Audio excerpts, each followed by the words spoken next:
Hi everyone, I am Yi Gao, an assistant professor at Texas Tech University. It's my great honor to have this opportunity to present our research titled Can Hiding Dislike or Like Help? Examine the impact of performance matrix disclosure on social media platforms. This is a joint work with Dr. Pei Chen from Arizona State University and Dr. Dongpan Liu from Tsinghua University. So in the realm of social media, people actively engage with posts using features such as like, comment, and share buttons to express their interest or dislikes. Performance metrics such as the number of likes or dislikes undeniably play a pivotal role in assisting viewers, business, and content creators to achieve their objectives. While these metrics may serve as potential signals for content quality, disclosing them can inadvertently lead to unintended consequences, such as fostering social comparison among creators and potentially invoking negative emotions in those who receive minimum or no likes. And additionally, the display of performance metrics can give rise to herding effects, potentially distorting demand and raise concerns regarding fairness in the online environment. So in response to the public criticism regarding the creation of social pressure and envy among users, platforms like Facebook and Instagram have recently initiated experiments aimed at reducing the disclosure level of creators' performance. In a similar vein, YouTube has removed the public dislike counts from all videos. So here, we define the extent to which performance metrics are disclosed to the public as a disclosure level.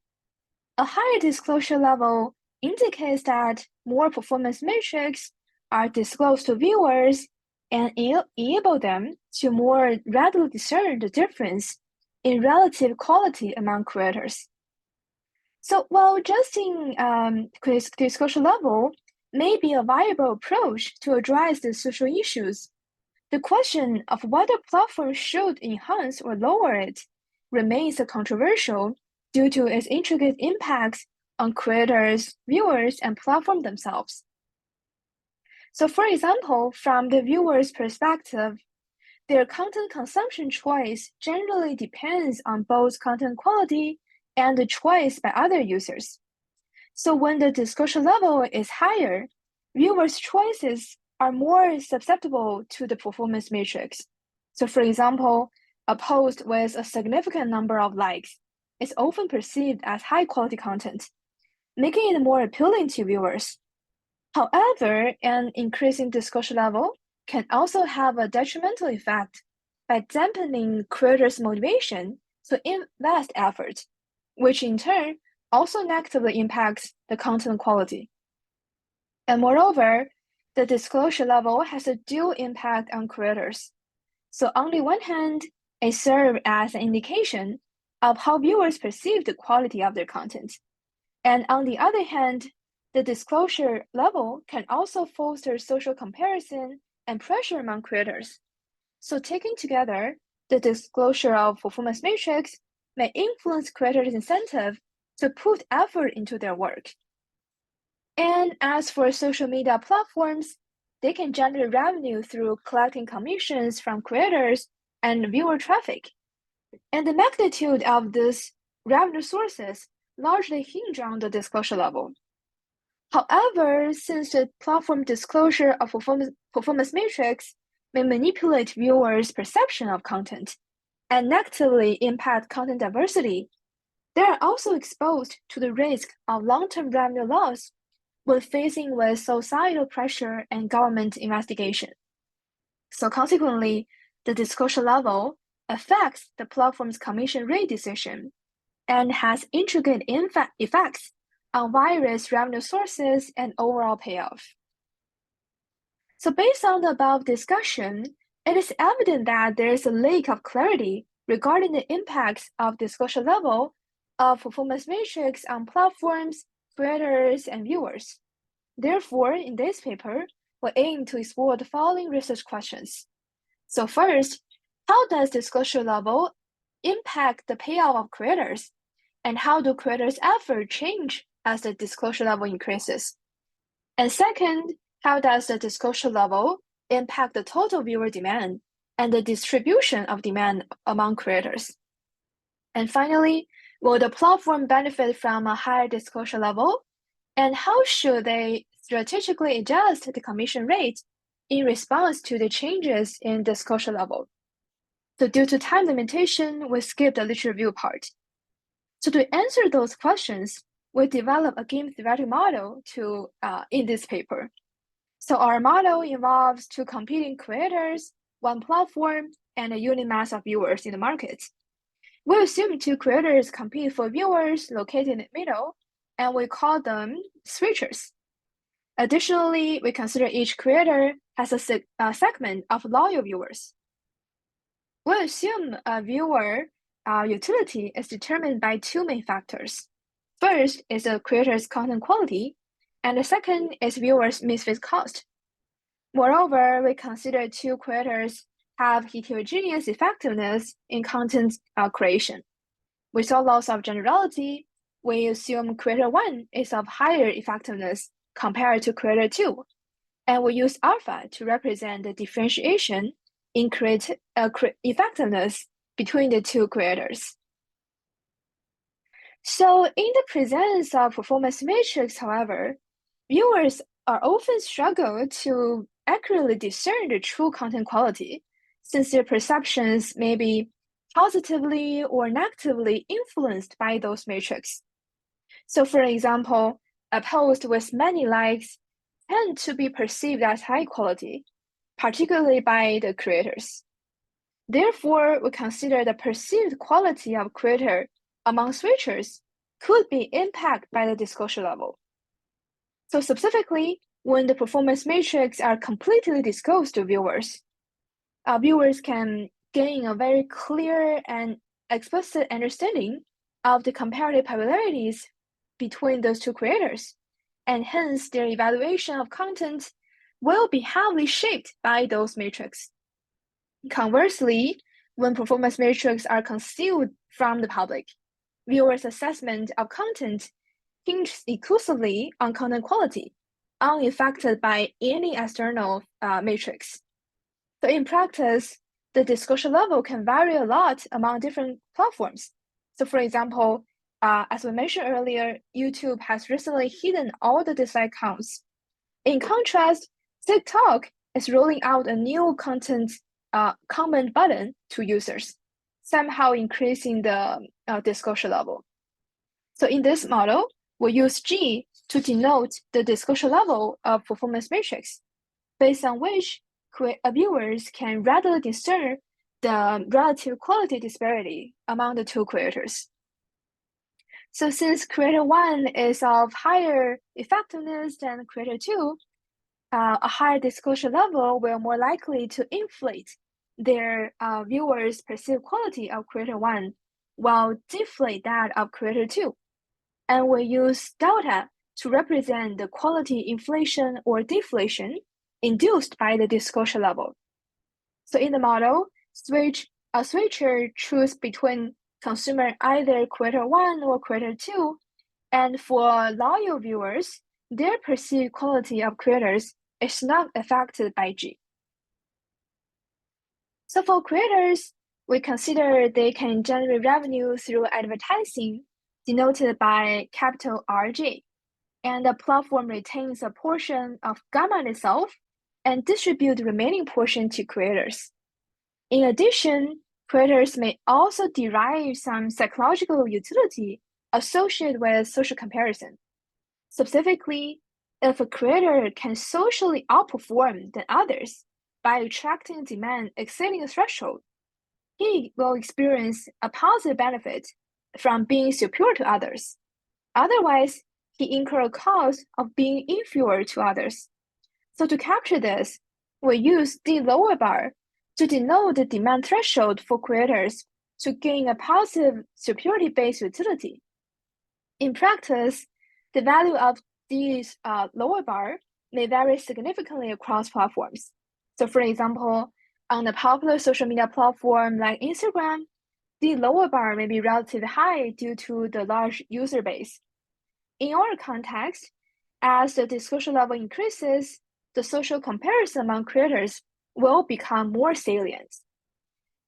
Therefore, we model the marginal superiority-based utility as following a linear function lambda g, where lambda represents the marginal utility from superiority. And the creator decide on their effort to maximize their profit, and this usually comes with some cost. So then we move on to the platform's profit. So the content platform can generate revenue through two primary sources. In addition to commission revenue collected from creators, the content platform can also generate revenue through viewer traffic, which is usually obtained from displaying promotional ads for some brands, for instance.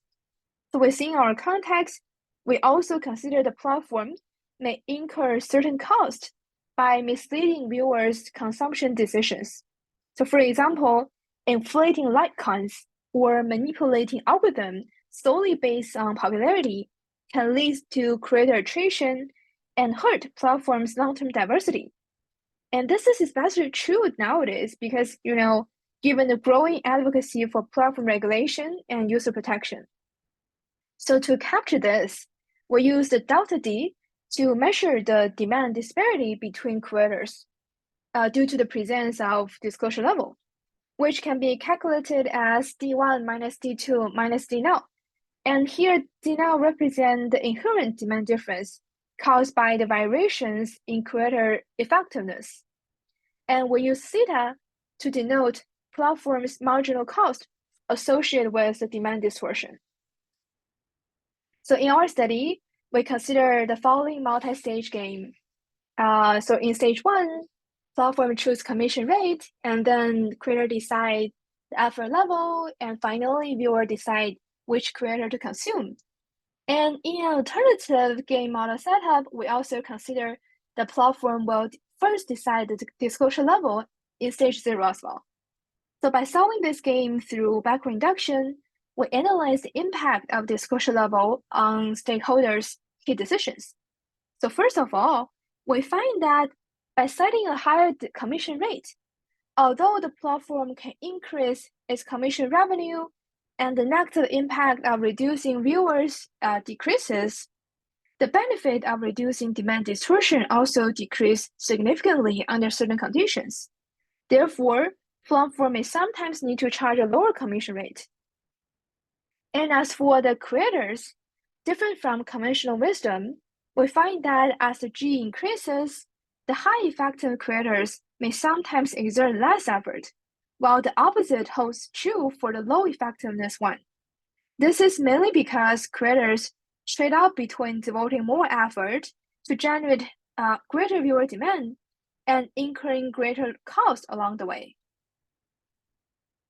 And we also find that the total viewer demand may sometimes decrease with G.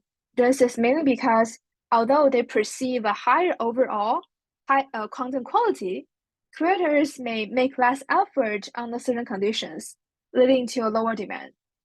And moreover, interestingly, the demand distortion can sometimes decrease with G.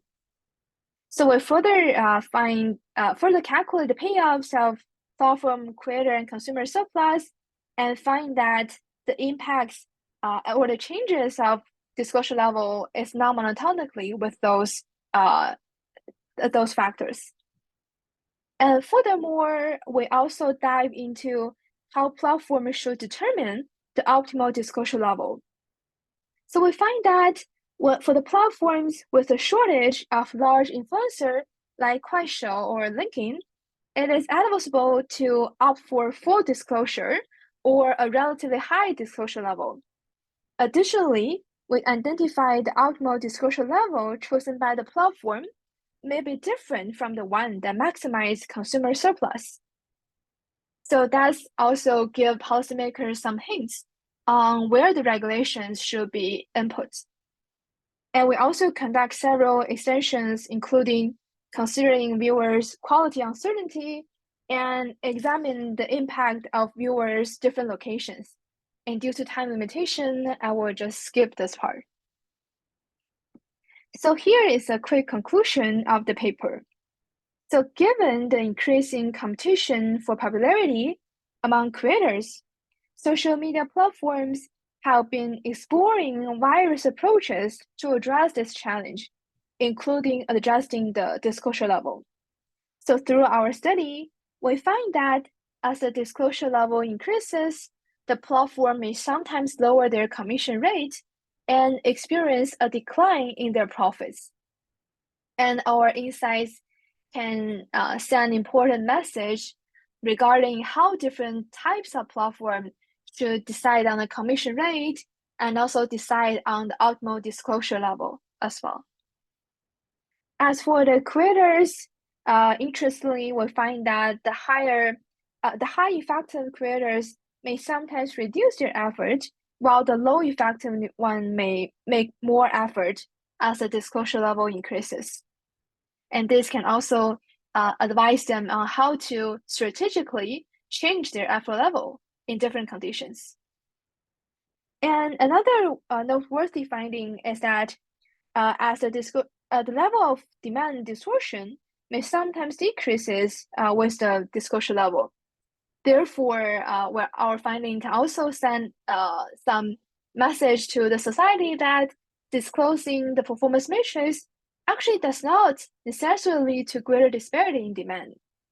However, this may potentially result in consumer surplus, and which means the regulatory interventions may be necessary. So the platform decision on disclosure policy may be different from the ones that maximize consumer surplus. So that's overall our paper, and thank you all for your attention. And if you have any questions regarding this paper, please feel free to reach out. Thank you.